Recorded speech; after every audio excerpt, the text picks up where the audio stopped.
What's going on, guys? Rodrigo here. Got 2 days worth of training for y'all, day 5 and day 6. So of course we're going to go over day 5. This is my last squat training session of the week. I believe I said on the previous video that I'm actually squatting 3 times a week now, and this is actually my last day as far as squatting goes on the weekly basis.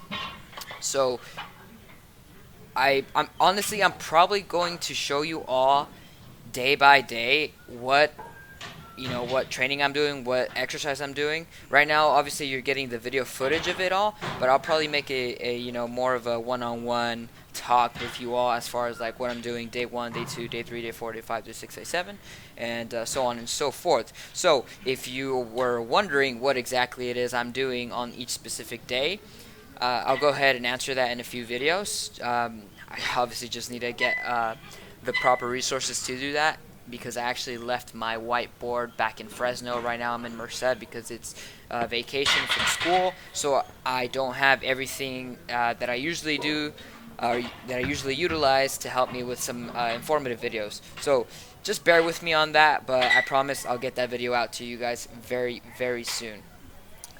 So moving forward, I want to go ahead and finish off my conversation that I had in the previous video as far as New Year's resolutions or setting new goals for this upcoming year or this year of 2016. In the previous video, I mentioned that I would start with YouTube and I would try my absolute best to be more active on YouTube and pretty much show you all what I do from a day-to-day basis as far as my training. So what the exercises that I'm doing, the reps and set schemes, not so much the percentages, because I don't want you guys to focus on just percent and percent and percent, because what's working for me is not necessarily going to work for you.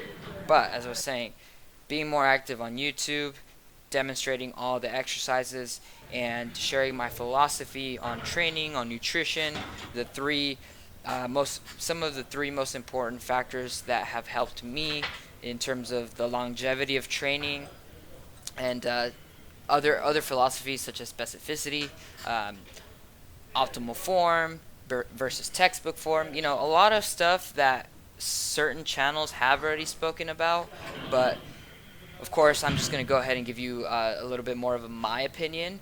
And as far as nutrition, I'll definitely be sharing a little bit more of a nutritional therapy standpoint.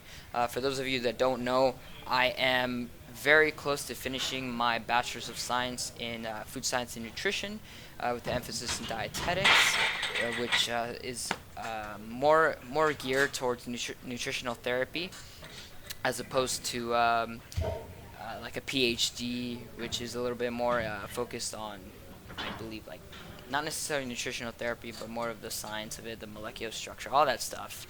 But anyways, being more active on YouTube is definitely one goal. However, when it comes to my actual training goals, I have some big goals for 2016. So first of all, I want to reach a 500-pound squat. Now, I don't see myself actually squatting 500 pounds this year. I mean, I do, but then again, I don't.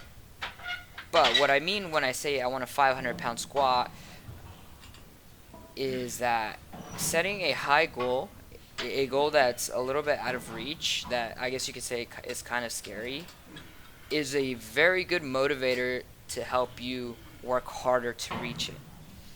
Now, I'm a huge proponent of setting small, consistent, and feasible goals. However, in between all that, you should strive to set a goal that is challenging, because that's going to motivate you to work harder, every single day, and hopefully reach that monumental goal.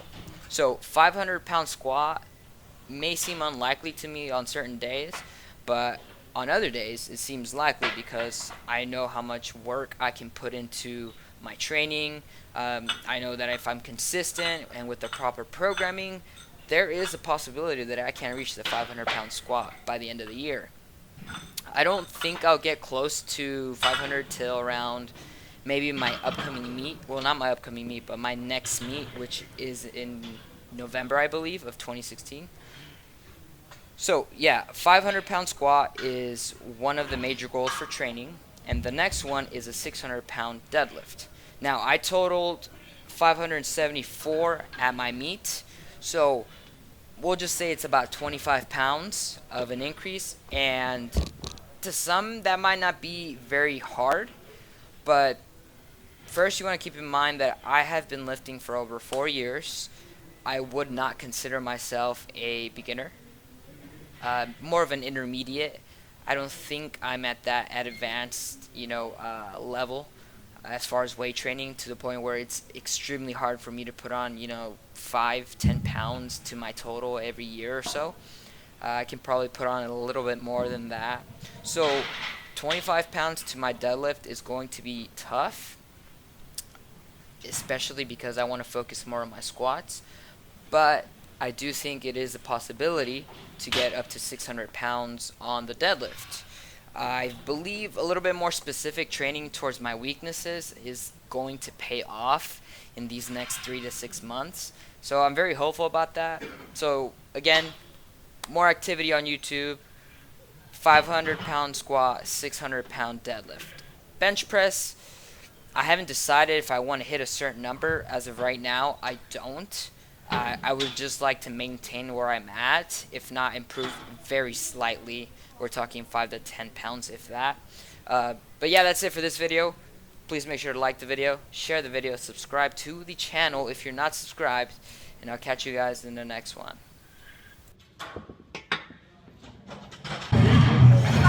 Good lift, my